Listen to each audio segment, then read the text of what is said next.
जय गुरुदेव आश्रम परम का संदेश मुझे सुनाने आए अपनी जय सिद्धि पीटीआई जी। जय गुरुदेव। आप देख रहे हैं जय गुरुदेव चैनल। रघुवीर। आज दिनांक 21 जून 2026 का दिन, तृतीय रविवार का यह सत्संग संदेश वचन हमारे परम सम्मानित श्री विजय सिंह जी पीटीआई जी द्वारा गुरु महाराज को वचन दिए जा रहे हैं, जिसका गुरुदेव जय गुरुदेव। प्रेम से बोलो जय गुरुदेव जय गुरुदेव। सब मिल बोलो जय गुरुदेव जय गुरुदेव। जय गुरुदेव नाम किसका? प्रभु का। जय गुरुदेव नाम किसका? प्रभु का। प्रभु का पावन नाम जय गुरुदेव। प्रभु का सच्चा नाम जय गुरुदेव। प्रभु का जगह हुआ नाम जय गुरुदेव।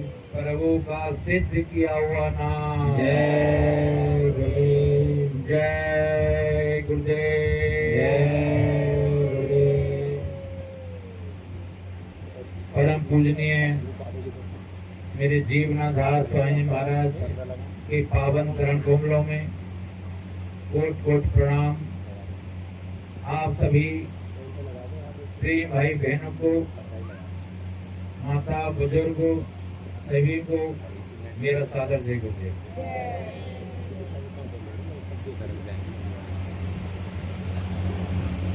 प्रेमियों, ये बड़ी सौभाग्य की बात है कि कभी ने ये कल्पना नहीं की थी कि इस जगह पर कभी उस महाप्रभु की, पूरे संत सदगुरु की चर्चा होगी, सुनने को मिलेगी। लेकिन पता नहीं कितने समय का, कितने ही कल्पों का, कितने समय का ये पुण्य जगह, ये भूमि ये पवित्र हो गई। यहाँ पर संत सदगुरु इस समय विराजमान हैं। ये आप लोग तस्वीर में समझना, यहाँ पर गुरु महाराज विराजमान है अभी समय। और यहाँ पर जो गुरु महाराज हैं, आप लोगों की दया, आप लोगों के ऊपर उनकी दया बराबर है। ये नहीं कि हमारे ऊपर दया नहीं है, दया महापुरुष करते रहते हैं, लेकिन निरख परख हम अब लोग अपने अंदर होनी चाहिए कि कब दया उतर रही है। 24 घंटे में हर प्रेमी के पास में वो विशेष दया उतरती है। इसका अनुभव प्रेमी जन करते होंगे, भजन ध्यान सुमरन करने वाले जो हैं वो अवश्य ही करते होंगे। तो आज जो महीने का तीसरा रविवार, अपने बंधु संचालक उन्होंने कहा था कि आपको ये प्रोग्राम देना में, चलो जो हजूर की टूटी फूटी बात। लेकिन प्रेमियों, स्वामी महाराज के मुखारबिंद से जो शब्द उच्चारण है, जो अमृतवाणी जो निकली थी, जो भी उदाहरण कहानी, जो भी वही वचन आप लोग को सुनाएंगे। सत्संग तो संत सदगुरु का होता है, उनके वचनों को याद दिलाएंगे। इधर उधर कुछ कोई बात नहीं, केवल गुरु महाराज के जो वचन है, हम आप लोगों को जगाने के लिए अब सत्संग में क्यों आते हैं, क्यों जाते हैं, जगह जगह सत्संग क्यों होते हैं, एक बार ही क्यों नहीं सुन लेते, बार बार क्यों आते हैं। विद्यालय में भी तो बच्चे रोज रोज आते हैं। अगर एक ही दिन जाने से बच्चे पढ़ जाए, मास्टर हो जाए, विद्वान हो जाए, फिर तो जरूरत ही नहीं जाने की।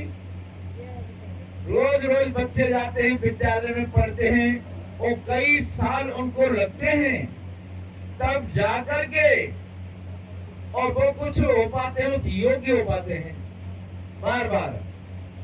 तो ये संसार की विद्या प्राप्त करने के लिए विद्यालय में बार बार जाना पड़ता है। तो ये विद्या आध्यात्मिक विद्या है, उसको पाने के लिए तो बहुत बड़ी मेहनत करनी पड़ती है। लगता कठिन है, लेकिन सरल भी है। अगर बच्चा पढ़ने वाला पूरी तरह से पढ़ाई पढ़ाई पर कुर्बान हो जाए, पूरी तरह से पढ़ाई पर न्यौछावर हो जाए, पूरी तरह से अपने आप को समर्पित कर दे, तो बच्चा जल्दी पढ़ जाता है, होशियार हो जाता है। एक क्लास होती है, एक क्लास में बच्चे जो होते हैं, कोई बच्चा तो टॉपर होता है, 2-4, कुछ बीच के से होते हैं और कुछ समझते भी नहीं, ऐसे ही रह जाते हैं। ठीक उसी प्रकार से जो प्रेमी, जो जिनको रास्ता मिल चुका है, जिनके अंदर तड़प उत्पन्न हो गई, कुछ पाने की ललक हो गई, तो आगे निकल जाते हैं। गुरु महाराज मन से कहे थे, अरे जिन्होंने ये नामदान लिया पीछे, वो आगे निकल गए, और जो पहले नामदान ले चुके हैं, 40 साल पुराने हो चुके हैं, वो पीछे रह गए। बस यही कारण है, अपने अंदर जो ज्वाला उठी थी, जो अग्नि उठी थी, वो दब गई। उसको दबाना नहीं है, उसको बराबर। दूसरी बात, साईं महाराज बोले, इस दुनिया में, इस संसार में आए हैं तो कुछ करने के लिए आए हैं, ये नहीं खाना पीना सोना, बस ये दुनिया की तरह पशु पक्षियों की तरह। तो कुछ करने के लिए आए हैं, और कुछ करने के लिए क्या है, उस मालिक के पास बस अपने आप को पहुंचाने के लिए आए हैं, कि वहां पर अपने पहुंचा, अपने घर पर, अपने घर। ये घर तो अपना नहीं है, ये घर अपना नहीं है, मृत्यु लोक है। जो भी आया है इस दुनिया में, ऋषि मुनि महात्मा, कोई भी आया है इस दुनिया से, सबको जाना होगा। अपना असली घर कहां पर है? अब कोई सोचे कि चलो स्वर्ग होगा, वो भी नहीं है, क्योंकि पाप पुण्य छीड़े मृत्यु के, पुण्य जब नष्ट हो जाते हैं तो स्वर्ग में से यहाँ पर आ जाते हैं। वैकुंठ भी अपना नहीं है, ईश्वर धाम भी अपना नहीं है, ब्रह्म भी अपना नहीं, परम सत्यों से ज्यादा जीवात्माएं, वो अपना घर है। लेकिन घर कैसे पहुंचेंगे? घर पहुंचने का जरिया, घर पहुंचने का रास्ता भी कोई होना चाहिए, और वो है रास्ता संत सदगुरु के पास। संत सदगुरु जो होते हैं, वो रास्ता बताते हैं जीवों को, भटके हुए जीवों को सही रास्ते पढ़ाते हैं, और कहते हैं कि ये तुम्हारा मकान, तुम्हारा घर, तुम्हारा देश नहीं है, ये मृत्यु लोक है, मरने का स्थान है। हर किसी को यहाँ से एक दिन खाली हाथ जाना है। कितना भी धन कमा लो, कितना भी कुछ भी कर लो, सबको एक दिन जाना जरूर है। कहते दुनिया में जो आए है वो जाएगा जरूर है। अरे माटी के पुतले, काहे तुम करे गरूर रे? गरूर किस बात का, घमंड किस बात का? जब सिकंदर से बादशाह, जो उन्होंने इतना धन दौलत इकट्ठा कर लिया, इतना पैसा इकट्ठा कर लिया, और अंत समय जब जाने लगे तो बस खाली हाथ। सिकंदर के विषय में साईं महाराज ने सुनाई थी एक कहानी, और सच में है कि सिकंदर यूनान का था बादशाह, यूनान देश का, अपने भारत का नहीं। उन्होंने कहा कि अब पूरा जितना भी धन दौलत है पूरे मुल्क का, सबको इकट्ठा करके और मेरे हमारे खजाने में जमा कराया जाए। तो मंत्रियों को, उनको काम कर रहा को भेज दिया, और सब एक एक पैसा इकट्ठा करा लिए, कुछ भी नहीं रहा।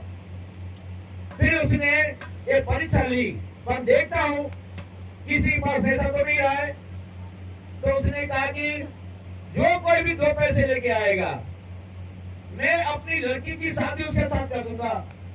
लड़की शादियों की थी, मैं उसकी शादी कर दूंगा। अब ये लड़का था 15-16 साल का, उसको कहा, लालच आ गया, बताओ बादशाह की लड़की। वो अपनी माँ से कहने लगा कि अम्मी जान, बादशाह ने ढिढोरा पीटा है कि जो भी 2 पैसे लेके आएगा, मैं उसके साथ में अपनी पुत्री का निकाह कर दूंगा, उसका ब्याह कर दूंगा। तो कहा, अम्मी जान हम 2 पैसे दो।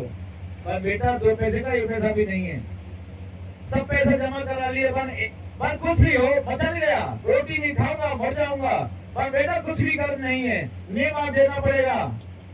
उसको याद आ गई कि बेटा, जब तेरे पिताजी है, जब दफनाए गए थे, तो उनके मुंह में 2 पैसे रखे थे उस कब्र में, जैसे दफनाए थे।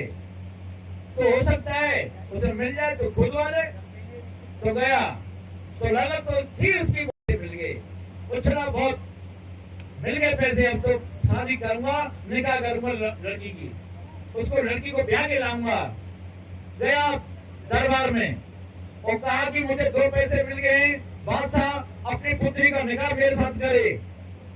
बादशाह ने सुना ये बालक कौन है, 2 पैसे मेरे पास नहीं, देखिए, और पकड़ लिया उसको, बुला लिया, और क्या बात है, 2 पैसे में आपने कहा 2 पैसे जो लाएगा मैं लेके आया हूँ, अब निकाह करिए।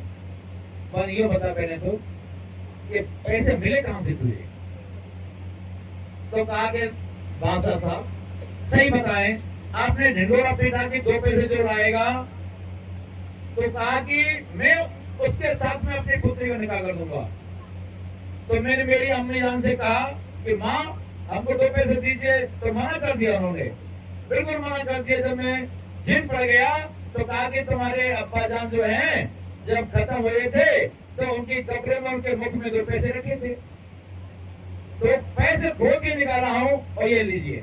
और अच्छा कब्र में मिले थे, ठीक, आदेश दिया कि जितनी कब्र हैं पूरे मुल्क की कब्रों को खुदवा दी जाए और सब पैसों को इकट्ठा कर लिया जाए। प्रेमियों, पूरी कब्रों को खुदवा दिया गया। ये गुरु महाराज की बात नहीं, सुनाई, मैंने बताया पूरी बात वही सुनाऊंगा। पूरी कब्रों को खुदवा दिया गया था, सब पैसों को इकट्ठा कर लिया था। इतना हफ्सी, बताइए। और जब जाने का वक्त हुआ उसको पता लग गया, क्योंकि जोशी से पूछा था कि भाई मेरी मौत आएगी, तो मुझे लगा कि कैसे लगेगा पता कि मैं जा रहा हूं दुनिया से। तो कहा कि जो धरती है जो लोहे की हो जाएगी और आसमान जब सोने का होगा, और भी कई सकते, कहा कि तब समझ ले मृत्यु नजदीक है। तो ठीक है, कहीं गए थे घूमने के लिए, शिकार के लिए, और भी मंत्री थे साथ में, जो आ रहे थे, दोपहर ही पड़ रही थी, एकदम से बहुत व्याकुल हो गए थे, तो कहा चक्कर आ गिर पड़े। तो उन्होंने जल्दी कह के कुछ नहीं था, जो जीन होती है घोड़े की लोहे की, वो नीचे बिछा दी। कहा मासा स्पर्श हो गया, और छाता था वो सोने का था, उसको तान लिया, चलो धूप बची रहेगी। लेटा रहा, अकस्मात उसकी नजर गई ऊपर, सोने का आसमान, सोने का आसमान और छाता ही आसमान मान लिया, और धरती लोहे की, कि लोहे के भी सोया था, समझ गया कि अब मैं जाने वाला हूँ दुनिया से। तो कहा अपने मंत्रियों से कि जब भी मैं जाऊं इस दुनिया से, और जब मेरा जनाजा निकाला जाए, जब मुझे दफनाने के लिए मरघट में ले जाया जाए, तो मेरे दोनों हाथ कफन से बाहर होना चाहिए, बाहर दिखे इस तरह से खुले हुए, ताकि ये मुल्क, पूरी जनता, ये अवाम जान ले कि इतना पैसे वाला ये सिकंदर आज खाली हाथ जा रहा है।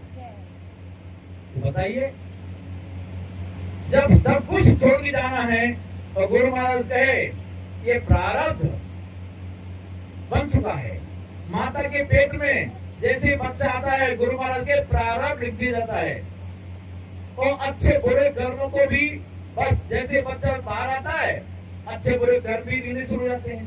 दाईं तरफ बैठ करके देवता अच्छे कर्म लिखता है, और बाईं तरफ बैठ के बुरे कर्म लिखता है। तो समझ लीजिए कि प्रारब्ध जो बन चुका है, और हम आप लोग रात दिन कर रहे हैं, अनवरत, दिन में रात में बिल्कुल चैन नहीं है। भले ही गुरु महाराज का काम पीछे रह जा, बाद में कर लेंगे, पहले वो काम करके लाएंगे, काम पीछे छोड़ देते हैं। असली काम जीवात्मा का, असली काम है जीवात्मा का, और तो सब काम दुनियादारी का, जो सब कुछ यहीं पर रह जाएगा। अरे जब मकान है, किराए का मकान है, शरीर ये साथ नहीं जाएगा, तो ये धन दौलत, मकान, जमीन जायदाद, सोने चांदी, हीरे जवाहरात, कुछ भी साथ में नहीं जाएगा।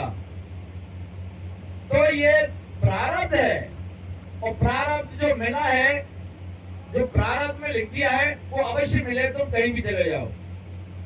स्वयं महाराज सुनाए थे कि एक सत्संग सुना, और महात्मा जी सुना रहे थे कि तुम कहीं भी जाओ और तुमको खाने को मिलेगा। उसने देखा, अच्छा ठीक है, मैं देख लेता हूँ, परिचय कर लेता हूँ। तो ये गुफा में, पहाड़ी गुफा में चला गया, और वहां पर बस एक पंद्रह में लेट गया, बैठा रहा पहले तो, और देखता हूँ कौन आएगा मेरे लिए खाने के लिए। उन्होंने कहा कि प्राप्त है, मिल जाएगा तुमको। पहले दिन कोई नहीं आया, भूखा प्यासा रहा, ना पानी था ना खाने को कुछ भी। दूसरे दिन भी भूखा प्यासा रहा। अब सब लोग के भूखा प्यासा रहा तो प्रेमियों,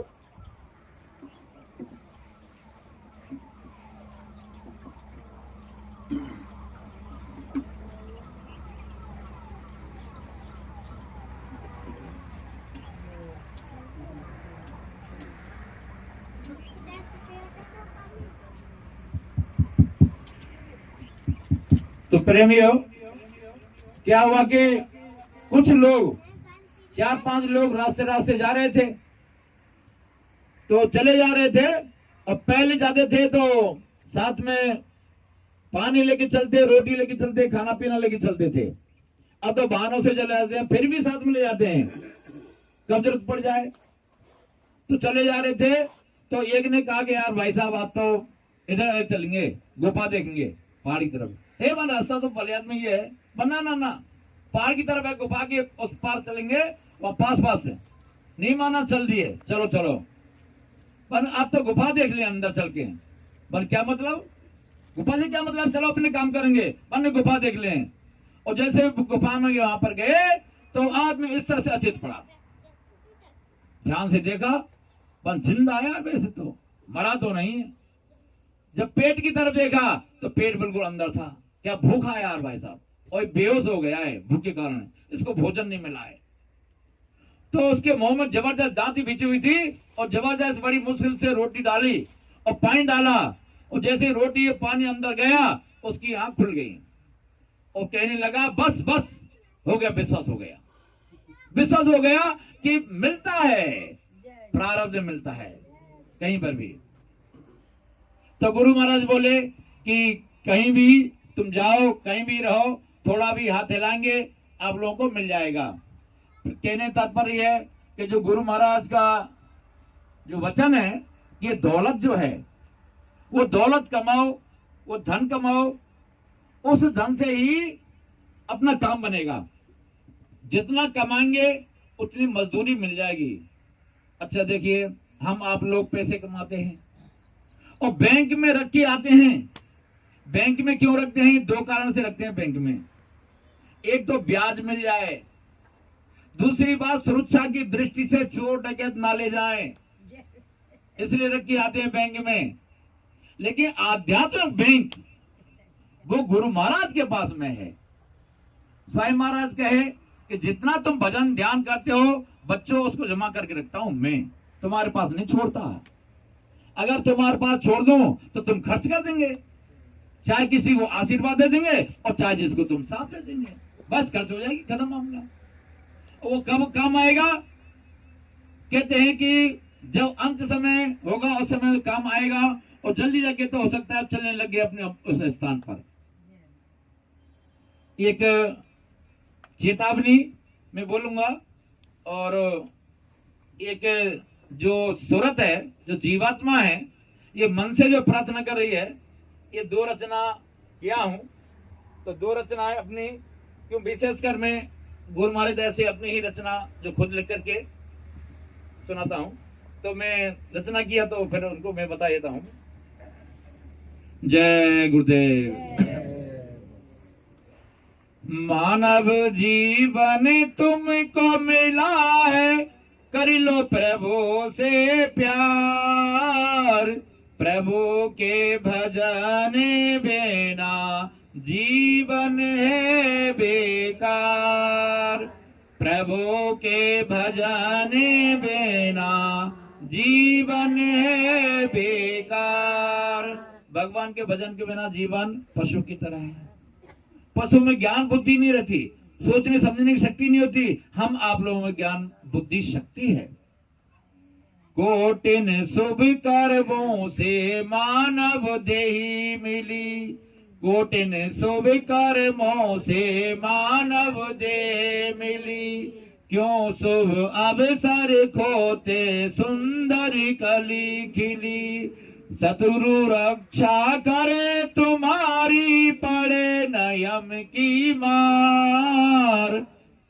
सतगुरु रक्षा करे तुम्हारी, पड़े न यम की मार। प्रभु के भजन बिना जीवन है बेकार।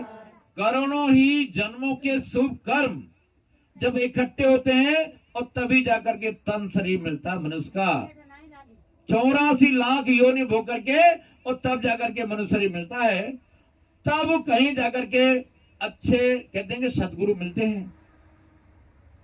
आगे, माया के चक्कर में तेली का बैल बना, माया के चक्कर में तेली का बैल बना। गफलत में मत सोवे कुछ परलोकी कमा, गफलत में मत सोवे कुछ परलोकी बना। परलोक का बना ले, ऐसे मत सोवे, क्यों यहीं पर रह जाएगा सब कुछ। ढले जवानी आए बुढ़ापा, छूट जाए संसार। प्रभु के भजन बिना जीवन है बेकार। जवानी ढल जाएगी, बुढ़ापा आ जाएगा, सब बीमारियों की दवाइयां हैं, अच्छे हो जाते हैं। लेकिन कोई भी दुनिया में धरती पर ऐसी दवाई नहीं बनी है कि बुढ़ापा से फिर से दोबारा जवानी मिल जाए। नहीं हो सकता, जवान नहीं हो सकता। कभी न होगा काम खत्म इस दुनिया का, कभी न होगा काम खत्म इस दुनिया का। भाई बंधु और कुटुंब कबीला मतलब का, कहते हैं कभी भी काम खत्म नहीं होगा दुनिया का, कभी भी अंतिम सांस तक।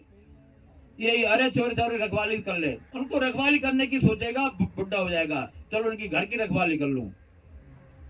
अरे कभी न होगा काम खत्म इस दुनिया का, भाई बंधु और कुटुंब कबीला मतलब का। पानी जैसा जीवन तेरा बह जाए बनधार, प्रभु के भजन बिना जीवन है बेकार।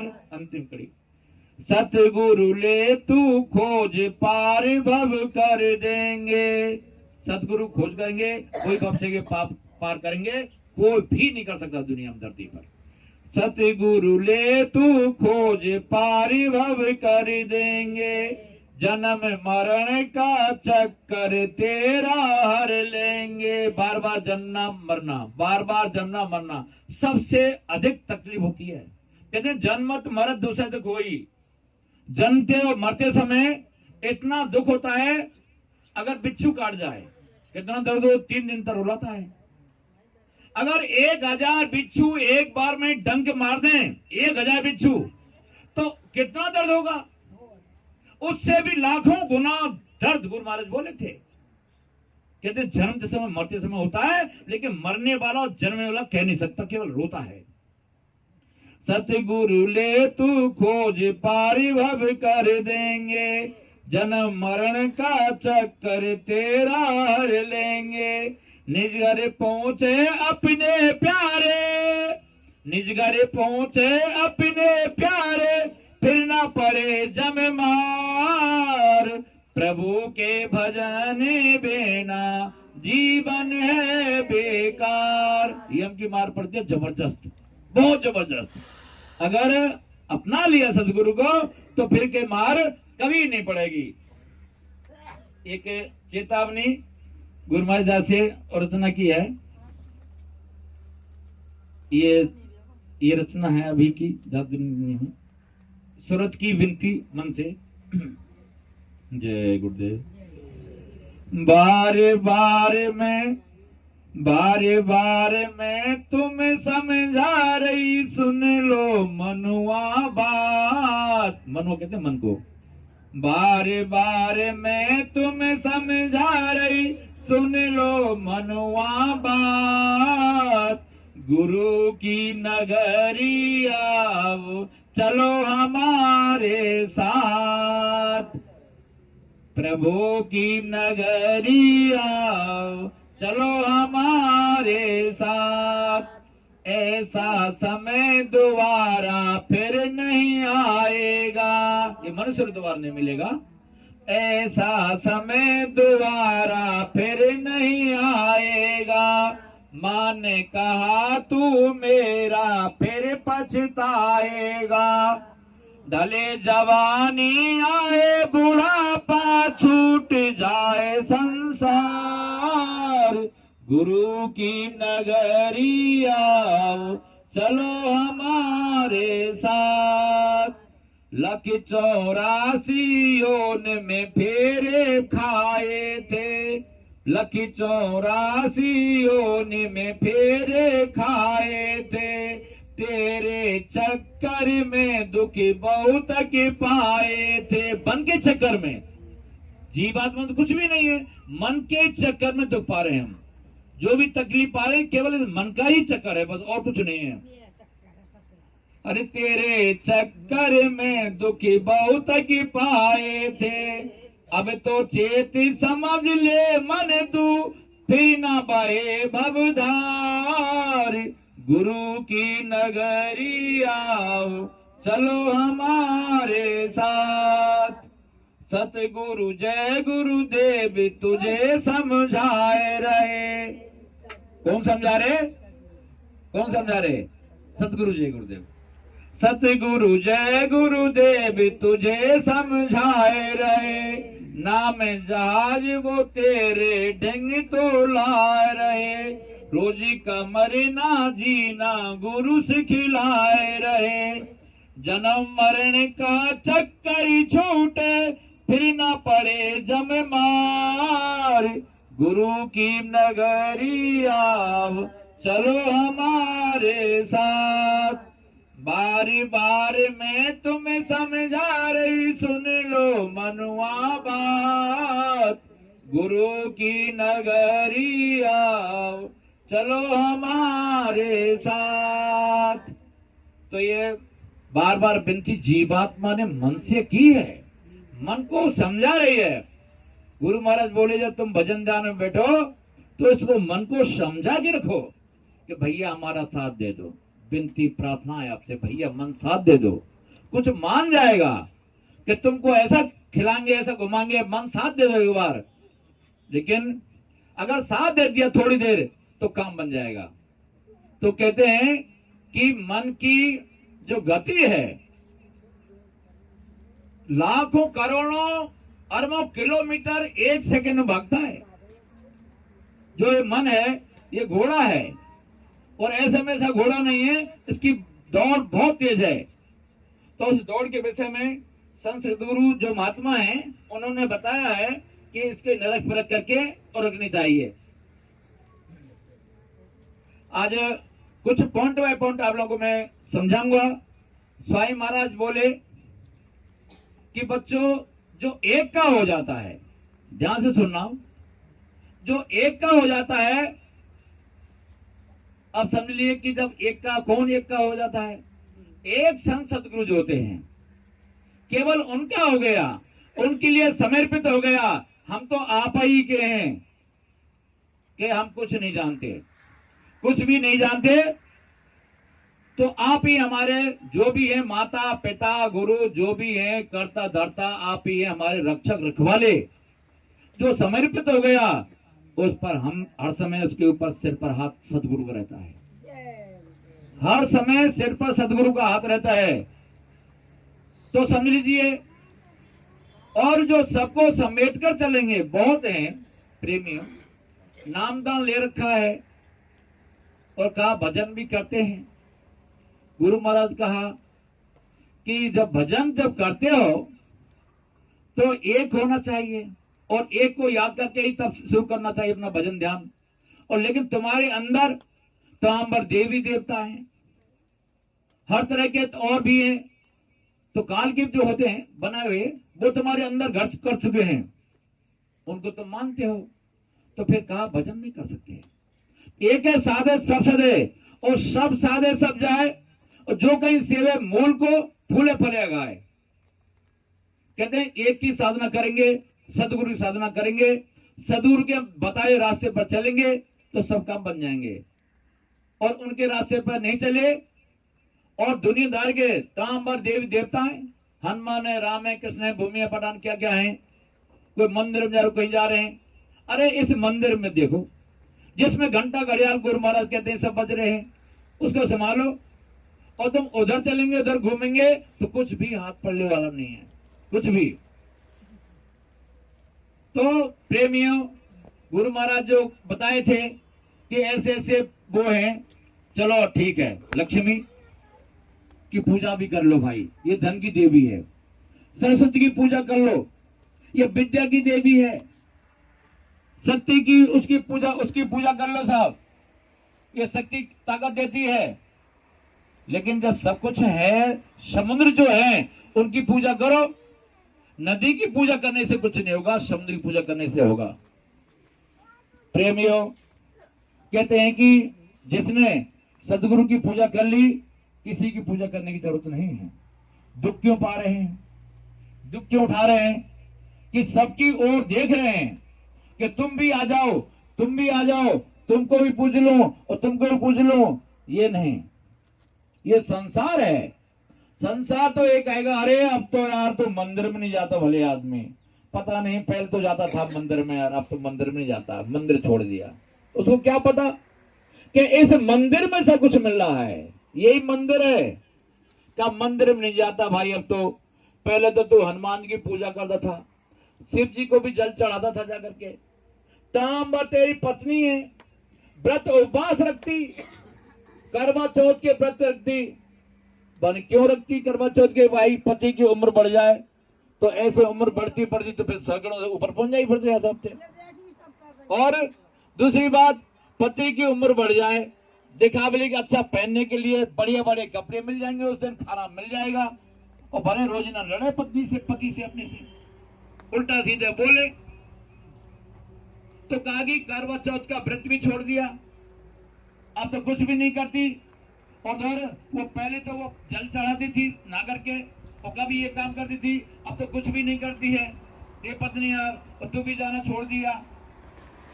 तो जो पक्का होता है तो कहता है कि नहीं, अब ये गुड्डा गुड़ियाओं खिलौना जो है जितने भी थे वो सब छूट गए, एक सदगुरु मिल गया मुझे, असली पति मिल गया। 60 फुट का ये सत्संग पति कहेंगे, हम भी जीवात्मा है, अपने यहाँ पति कहेंगे, वो मिल गया।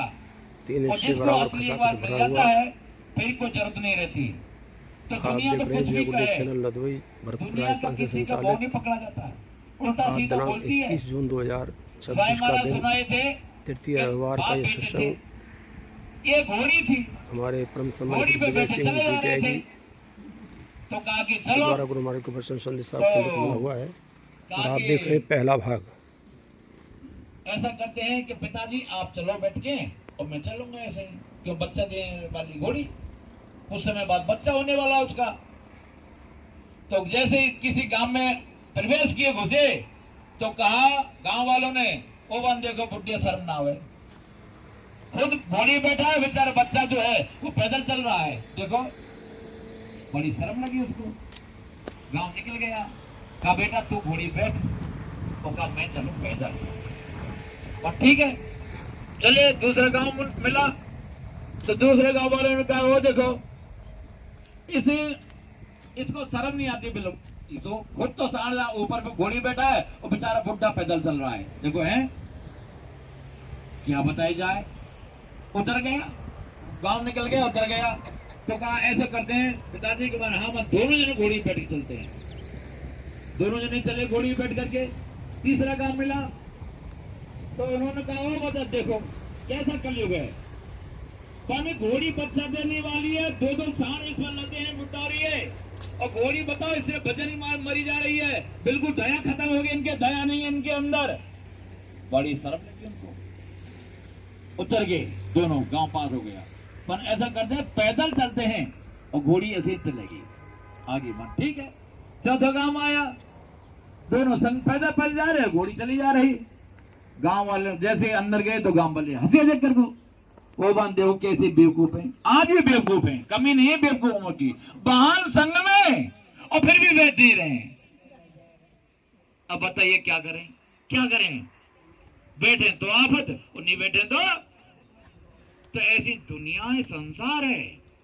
टांग खींचते हैं, अच्छा काम करते हैं उसके लिए टांग खींचते हैं कि मत जाए, कहा हम कुआं में गिर रहे तो तू भी कुआं में गिर जा। अब एक बात आपको सत्य बताऊंगा, क्योंकि मैंने पहले बता दिया कोई गुरु महाराज के वचन ही आप इधर उधर का नहीं दूंगा।